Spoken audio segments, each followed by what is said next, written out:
Time మారింది, technology పెరిగింది, కానీ మనుషుల మనస్తత్వాలు మాత్రం అంటే హ్యూమన్ బిహేవియర్ మాత్రం తేడాగా మారింది.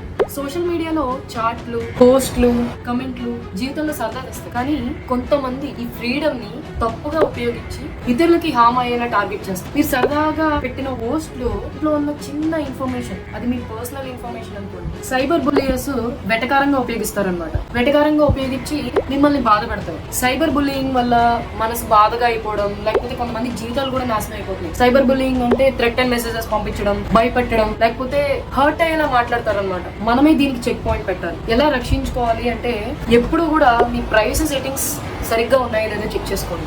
సోషల్ మీడియాస్ లో ఆర్ బయట అయినా సరే అనవసరమైన వాళ్ళతో మాట్లాడడం ఆపండి. లైక్ స్ట్రేంజర్స్, ముఖ్యంగా మీ పర్సనల్ ఇన్ఫర్మేషన్ ని షేర్ చేసేయడం. మీపై కానీ బుల్లింగ్ చేస్తే దాన్ని స్క్రీన్ షాట్ తీసి పోలీసెస్ కి కానీ లేకపోతే సైబర్ సెక్యూరిటీ అథారిటీస్ ఎవరు ఉంటారు వాళ్ళకి ఆ స్క్రీన్ షాట్ ని పంపించండి. కంప్లైంట్ రైజ్ చేయండి.